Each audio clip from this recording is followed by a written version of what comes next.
कृष्णाय वासुदेवाय देवकीनन्दनाय च नन्दगोपकुमाराय गोविन्दाय नमो नमः।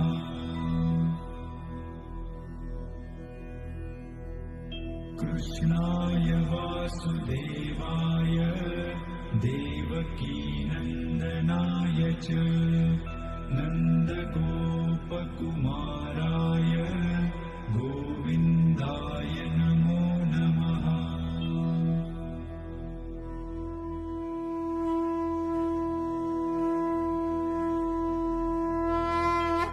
பிரபு, எதை நான் தர்ம சங்கடம் என்று நினைத்தேனோ அதுதான் என் வாழ்க்கையில் மிகச்சிறந்த சௌபாகியத்திற்கான தருணமாகும். ஏனெனில் எவருடைய பார்வைக்காக தேவர், நரர், ரிஷி, கந்தர்வர் யுக யுகங்களாக தவம் இருப்பார்களோ அந்த சச்சிதானந்தனான ஸ்ரீ நாராயணன் என்னை விடாமல் பார்க்கின்றார். பிரபு, எனக்கு பயம் இருந்தது. எங்கே உங்கள் ஆணையை பின்பற்றி நான் எங்கே இந்த இயற்கை சுழற்சியை கெடுத்து விடுவேனோ என்று. ஆனால் உண்மை என்னவென்றால் இதை உருவாக்கியதே நீங்கள்தான். உங்களது ஆணையை பின்பற்றுவது எனது பிரதான கடமையாகும். நாராயணா, சந்திரதேவனாகிய நான் உறுதியளிக்கிறேன், உங்கள் பார்வை என் மீது இருக்கும் வரையில் நான் எங்கும் மறைய மாட்டேன். இனி இந்த உலகத்தில் நிரந்தரமாக இரவு மட்டுமே இருந்தாலும் சரி.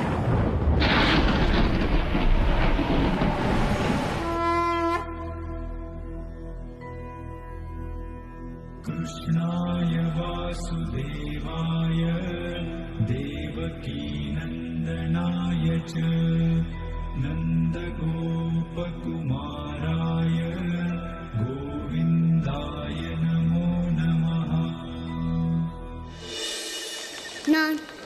நான் எங்கே இருக்கிறேன்? யார் என்னை இவ்வாறு கட்டி இழுப்பது?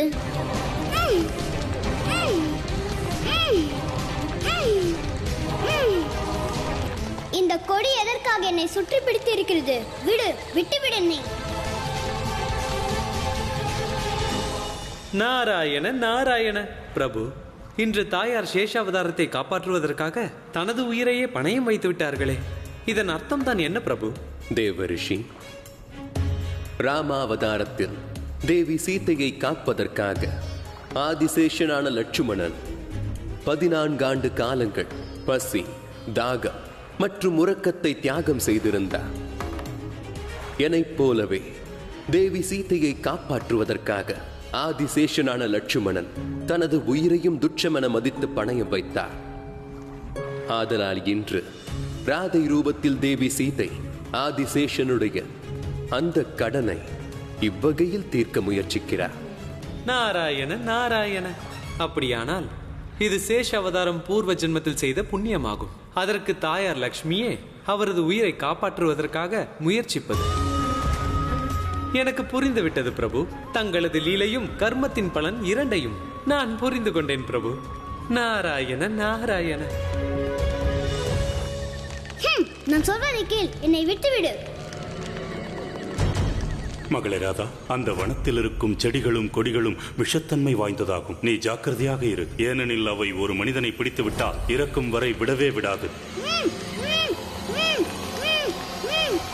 இவை சாதாரண கொடி போலல்ல, இவை நரமாமிசம் உண்பவை. நான் சொல்வதை கேள், என்னை விட்டுவிடு. இப்படி கூறினால் இவர்கள் கேட்காது. நான் வேறு ஏதாவது செய்தாக வேண்டும். ஆனால் என்ன செய்வது?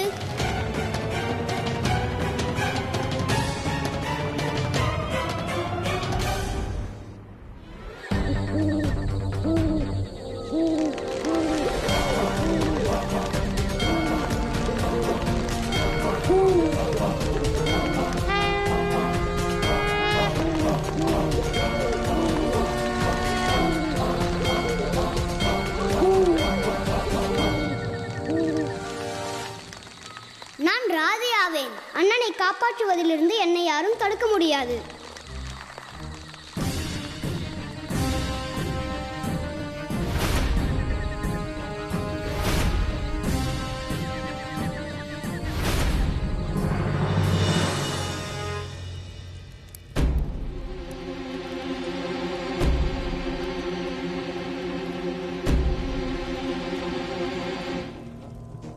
நீர் கடிகாரம் சொல்வது வேறொன்றாக இருக்கிறது. வானத்திலோ வேறு. விடியும் இந்த வேளையில் கூட நள்ளிரவில் போல் இருக்கிறதே. விஷயம் என்ன பத்ராட்சா? எங்கே இருக்கிறான் அவன்? வானத்தை ரத்தம் போல் சிவக்க வைக்கும் அந்த சூரியன் எங்கே? கடவுளே, எனக்கும் எதுவும் புரியவில்லை. நேரம் என்னமோ விடுவதற்கான நேரம்தான், ஆனால் வானம் என்னமோ நள்ளிரவு போல் இருக்கிறது. இந்த சந்திரன் அஸ்தமிக்கவில்லை என்றால் சூரிய உதயம் நிகழ வாய்ப்பில்லை. அவ்வாறு சூரியன் உதிக்கவில்லை என்றால் தேவகியின் 8வது மகன் பலராமனை நான் எவ்வாறு கொல்வது?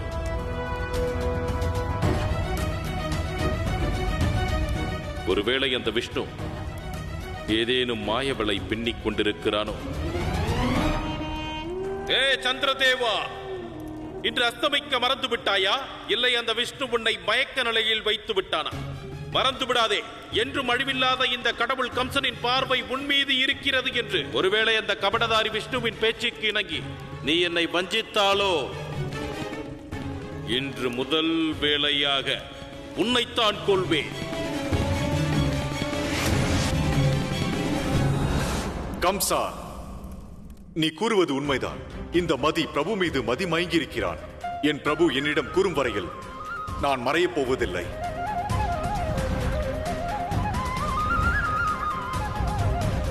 இரண்டு மணி நேரத்திற்குள் நீ அஸ்தமிக்கவில்லை என்றால் பிறகு நான் உன்னை நிரந்தரமாக அஸ்தமிக்க செய்து விடுவேன். இன்று என்ன நடந்தாலும் சரி, அந்த வஞ்சக விஷ்ணுவின் வஞ்சகத்தை நான் நடக்க விட மாட்டேன்.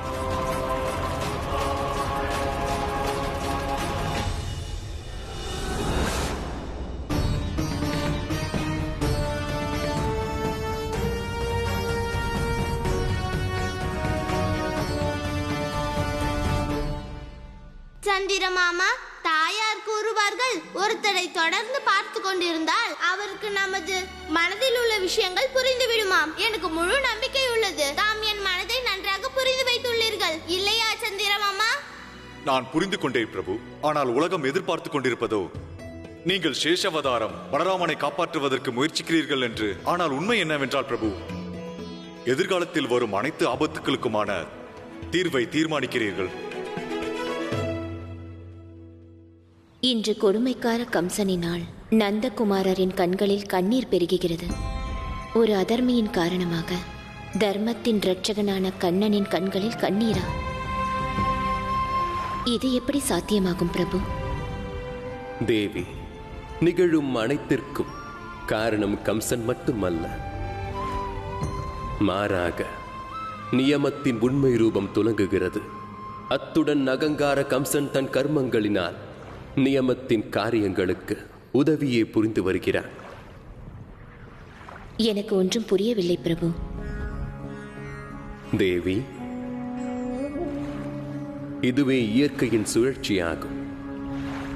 அதாவது ஒருவர் தங்களுக்காக செய்த செயலுக்கு தாங்களும் உரிய செயலை செய்தே ஆக வேண்டும்.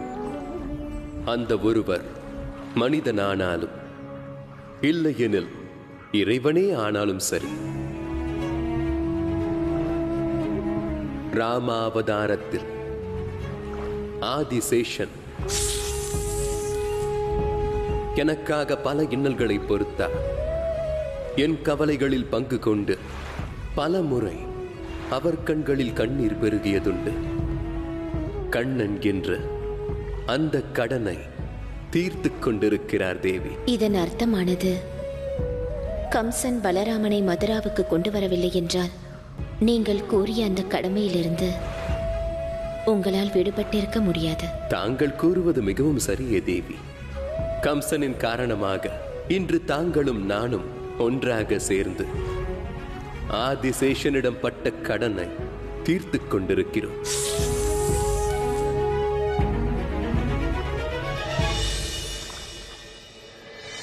நேரம் சென்று கொண்டிருக்கிறது. எனக்கென்னவோ தூரம் சிறிதும் குறைந்ததாக தெரியவில்லையே. எதுவாயினும் அக்ரூரர் மாமா கூறிய ஆசிரமத்தை அடைவதற்கு எனக்கு நேரமாகிவிடக் கூடாது.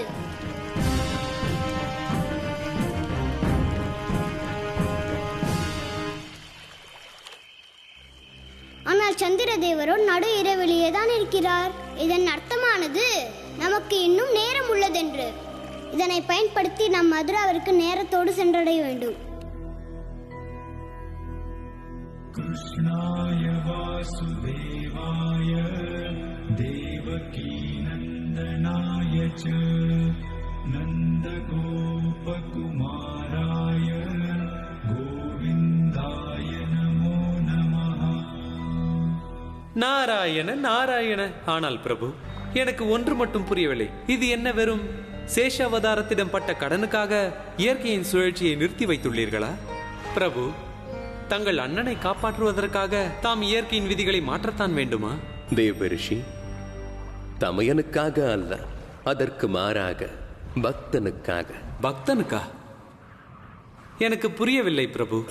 அனன்யாஷு சங்தெங்கு மாயே ஜனா பரிபாஸ்தே தேஷ்யா நித்யாபியூத்தானா யோக்ஷேமம் வஹம்யம். அதாவது, எந்த ஓர் பக்தன் என்னை தன் சிந்தனையில் வைத்து மனதார வணங்குகிறாரோ அப்படிப்பட்ட பக்தரின் யோக நலத்தை, அதாவது அடைய முடியாத ஒன்றை அடைய வைப்பது மற்றும் அடைந்ததை காப்பது என சிரமேற்கொண்டு செய்து வருகிறேன். சத்திய வாக்கு பிரபு, சத்திய வாக்கு. நாராயண நாராயண. தேவரிஷி, ஆதிசேஷனான பலராமன் சர்வமுமாக என்னுடைய பிரத்யேக பக்தனாவார்.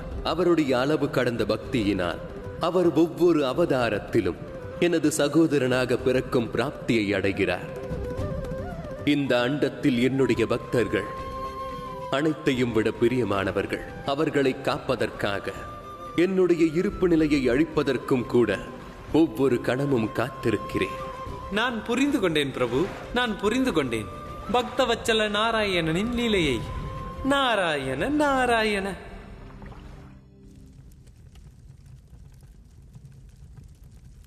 நேரம் தனது வேகத்தில் சென்று கொண்டுதான் இருக்கிறது.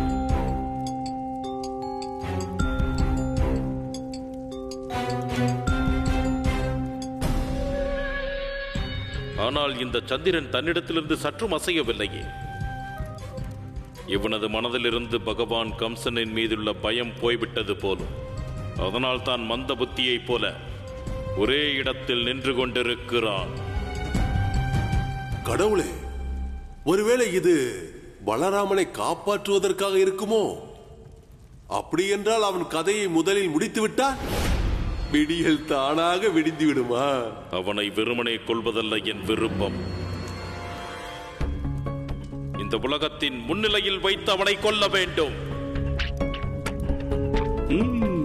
அசரீரி எல்லோர் முன்னிலையிலும் தானே நிகழ்ந்துள்ளது. எல்லோர் முன்னிலையிலும் தானே இந்த சக்கரதாரி விஷ்ணு எனக்கு சவால் விடுத்துள்ளான். அவனை தோற்கடிப்பதையும் எல்லோர் முன்னிலையிலும் தான் நிகழ்த்த வேண்டும். பிறகு அவன் கம்சனை கடவுளாக தான் பார்க்க போகிறான். அப்படியே சம்பித்து போக போகிறான். ஆனால் எனது அமரத்துவத்திற்கு அந்த சந்திரன் தடையாக வந்து நிற்கிறான். கடவுள் கம்சனின் காரியத்தில் தடை ஏற்படுத்தினால் என்ன நடக்கும் பிரலாப்? அழிவுதான் கடவுளே, முற்றிலும் அழிந்துவிடும்.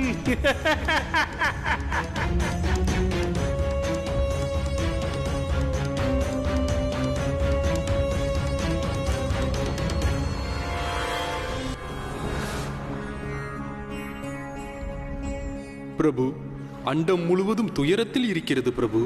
இன்னும் சில மணி நேரங்களில் சந்திரதேவர் அஸ்தமிக்கவில்லை என்றால் இந்த இரவும் முடிவுக்கு வராது, சூரிய உதயமும் நிகழாது. எல்லாம் சீர்கட்டு விடும் பிரபு. நாராயண நாராயண. பிரபு, இந்திரதேவர் கூறுவது உண்மைதான். ஆம் பிரபு, நான் உதிக்கவில்லை என்றால் கிரகங்களும் நட்சத்திரங்களும் தனது இயல்பிலிருந்து மாறிவிடும். நட்சத்திரங்களில் மாற்றம் சீர்கெட்டுவிடும். பிறகு இந்த அண்டத்தில் குறித்த காலத்திற்கு முன்பே பிரளயம் வந்துவிடும். இப்பொழுது நீங்கள் தான் கூற வேண்டும் பிரபு, நான் என்ன செய்வது? இந்திர தேவா, சூரிய தேவா, தங்களது சங்கடத்தை நான் நன்கறிவேன். இப்பொழுது நிகழ்ந்து கொண்டிருக்கும் சம்பவம் இவ்வுலகில் இதற்கு முன்பாக எப்போதும் நிகழ்ந்திடாத ஒன்று. சந்திரதேவனுடைய அஸ்தமனம் அவசியமானது. இருப்பினும் பக்தனை காப்பது அதனினும் அவசியமானது. கண்ணன் செய்து கொண்டிருப்பது அவருக்கான கடமையைத்தான். ஆனால் இதனால் என்னுடைய கடமை பாதிப்படைகிறது பிரபு. சூரிய தேவா, இப்புவியில் பாதிப்புகள் இயல்பானது. ஆனால் எப்போதும் யாராக இருப்பினும் தங்களது கடமையிலிருந்து விலகி இருக்கக்கூடாது. சந்திரதேவன் அஸ்தமிக்கவில்லை என்றால் என்ன? அவர் தன் கடமையை நிறைவேற்றுகிறார். தாங்களும் தங்கள் கடமையை ஆற்ற உடனடியாக உதயத்தை துவங்குங்கள்.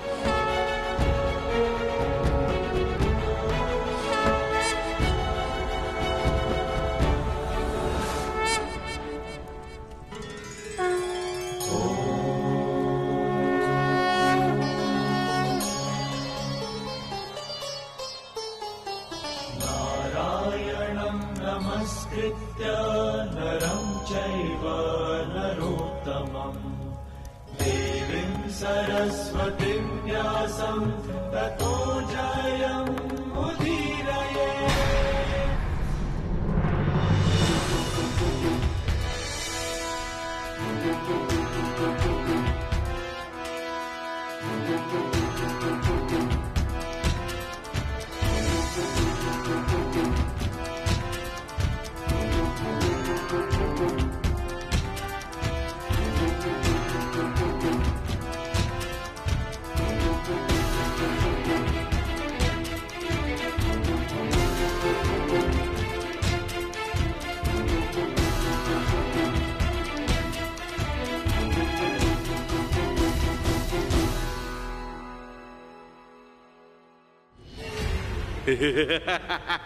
விடிந்தது.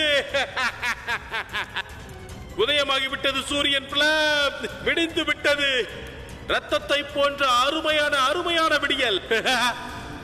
இது ஒரு சாதாரண விடியல் அல்ல, வரலாற்று சிறப்பு வாய்ந்த விடியல். ஏனென்றால் இன்றைய சூரிய உதயம் கடவுள் கம்சனின் அமரத்துவத்தை உலகிற்கு பறைசாற்றுகிறது. பிரபு, ராதா தனக்கான உபாயத்தோடு இதுவரை மதுராவுக்கு வரவில்லை.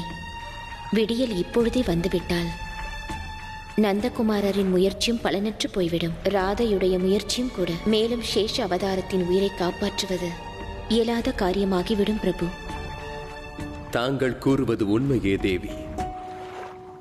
சூரிய உதயமானது நிகழ்ந்து விட்டால் கண்ணனால் ஒருபோதும் தன் தமையனிடம் பட்ட கடனை தீர்க்க இயலாமல் போய்விடும்.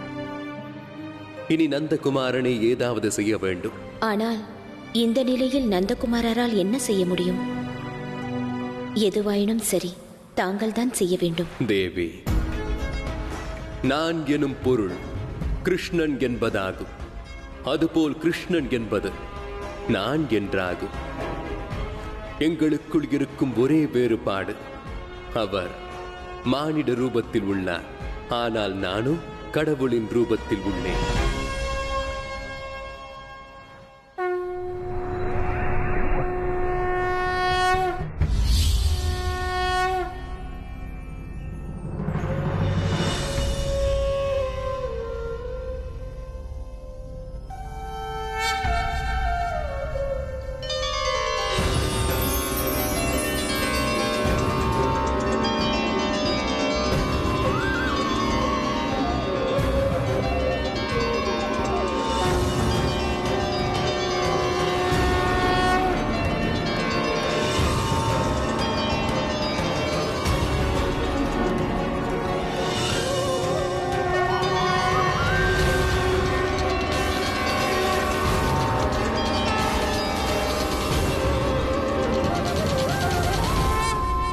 பிரபு,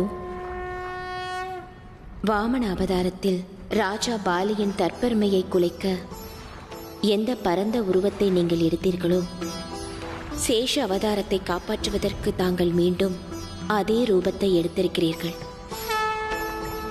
தங்களின் இந்த பரந்த உருவத்தை தரிசனம் செய்து இந்த பேரண்டத்தில் எல்லோரிடமும் சேர்ந்து நானும் தன்னியனானேன் பிரபு.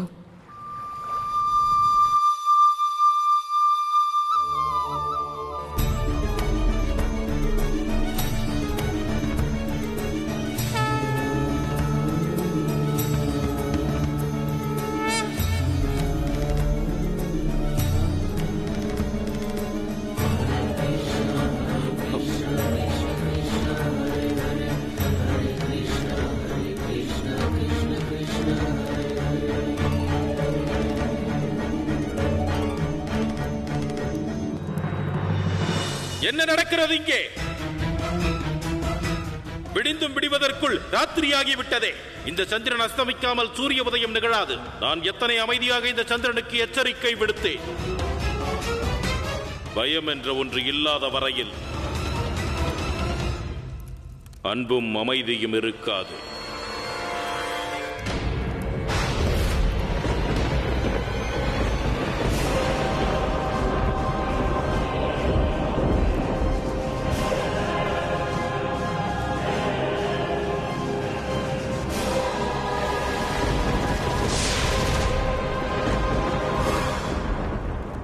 நீ உன் அழிவிற்கு அழைப்பு விடுத்து விட்டாய் சந்திரா.